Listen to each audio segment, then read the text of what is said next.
स्वागत है। मैं अंजना सिंह एक नई खबर और नए मुद्दे के साथ।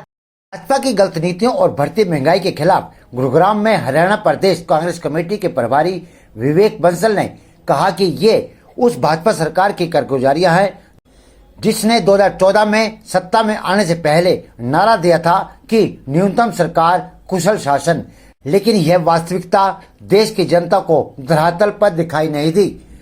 इस सरकार ने पहले देश के युवाओं को बेरोजगारी से पीड़ित किया और अब महंगाई की मार से छीन रही है आम आदमी से रोटी, कपड़ा और मकान। पहले कोरोना को ढाल बनाया और अब यूक्रेन रशिया युद्ध को मुद्दा बनाकर राजनीति कर रही है। देश का आम आदमी इस राजनीति को समझेगा या अंधभक्त बना रहेगा। ये उस सरकार की कारगुजारियां हैं जिसने नारा दिया था न्यूनतम सरकार और अधिकतम शासन। आप लोगों को याद हो 2014 का नारा था। आज खासतौर से महंगाई एक बहुत बड़ी चुनौती बन गया है आम आदमी के लिए, को लेकर ही चोरी हुई है। हाँ, ये है बिल्कुल ठीक है। आज के अखबार में न्यूज है कि आज सब्जी हो, कोई भी चीज हो, पेट्रोलियम पदार्थ और इन सबसे जुड़ी कीमतों की तो कीमतें जो है समय समय पर बढ़ती जा रही हैं और आसमान को छू रही हैं।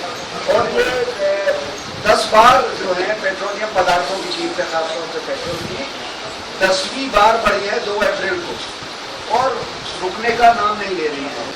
135-140 डॉलर प्रति बैरल आज वो कीमतें हैं। 110 को कह रहे हैं कि साहब वो आसमान को छू गई और इसलिए हमें विवश हमारे हाथ से इनकी कीमतें बाहर हैं। इस कारण ये जो टैक्स था पेट्रोल पे उस दौरान यूपीए सरकार ने 16%, जो आज 34%। प्रदेश सरकार का जो था उस समय 18 था और आज 24 या 25 है। तो ये टैक्स की मार है। ये आर्थिक प्रबंधन कमजोर है सरकार का। आम आदमी के लिए शोषण का माध्यम है महंगाई। किस तरीके से वो अपना जीवन बसर करे और उसके लिए बहुत बड़ा अभिशाप भी है। आप देखेंगे कि जो डोमेस्टिक गैस है वो आज 1000 रुपए से ऊपर पहुंच गई है। सब्सिडी का जो वो सिर्फ नाम मात्र की रह गई है। सब्सिडी के नाम पर जैसे कहते हैं कि एक हाथ से ले और दूसरे हाथ से ले। मेडिसिन में आप जो रोजमर्रा की जो मेडिसिन हैं उसमें 11% के करीब मूल्यों में वृद्धि हुई है। जो फीवर, बुखार वगैरह की जो रोजमर्रा की जो मेडिसिन हैं, खासतौर से एजिथ्रोमाइसिन है, सिप्रोफ्लॉक्सेसिन है, मेट्रोनिडाजोल है, ये सब जो दवाइयाँ हैं। लोगों को आज घर नहीं मिल रहा है। घर के लिए आदमी निर्माण अपना घर किस तरीके से अपना घर बनाए, तो उन सब कीमतों पे, चाहे वो स्टील हो, चाहे लोहे की सरिया हो, जो 65 रुपए थी आज वो 95 या 90 रुपए हो रही है। और पीएफ अकाउंट पे भी आप जो है आपने टैक्स आपने बड़ा जो कर दिया है। पीएफ अकाउंट में तो ये 22 से जो वो इंटरेस्ट मिलेगा उस पर भी टैक्स लगेगा और इंटरेस्ट रेट को भी 8.5 से 8.1 कर दिया है पीएफ। इन सब का जवाब नहीं है सरकार के पास। कभी कोविड का बहाना ले लेते हैं, कभी रशिया यूक्रेन वॉर का ले लेते हैं। देखिए, मैं आपको ये बताना चाहता हूँ कि बेरोजगारी रिकॉर्ड स्तर पर थी 2019 में, कोविड आया है 2020 में। और अगर आप इसका कहते हैं कि रशिया और यूक्रेन की लड़ाई की आप दुहाई देते हैं, तो 2010 में अंतर्राष्ट्रीय मंदी थी और डॉक्टर मनमोहन सिंह जी की सरकार के जमाने में, पर उसके बावजूद उसको अंतर्राष्ट्रीय मंदी को प्रभावित नहीं करने दिया था। इस भारत की जीडीपी ग्रोथ में इकोनॉमिक मैनेजमेंट, आर्थिक प्रबंधन था। आज फ्रीबीज आप चुनाव को मद्देनजर रखते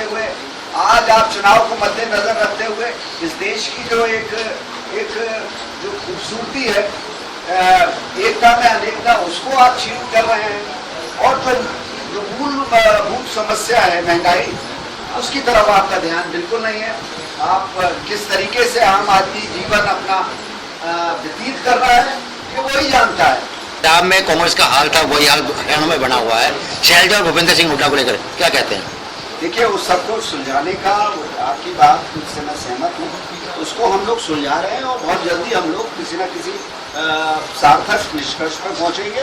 और पार्टी, जैसा हमने कहा, हर चीज से सबक लिया जाता है। पंजाब से आपने बिल्कुल आपने उस तरफ सही इशारा किया, उससे हम लोगों ने एक सबक लिया है और मुझे पूर्ण रूप से विश्वास है कि हम लोग सही निष्कर्ष पर पहुंचते हुए। बात इस्तीफे तक पहुंच चुकी है कि शैलजा कह रही है इस्तीफा देने को तैयार, बात इतनी बिगड़ चुकी है तो क्या कैसे सुधारेंगे इसको? देखिए बात बड़ी से बड़ी बिगड़ी हुई बात संवरती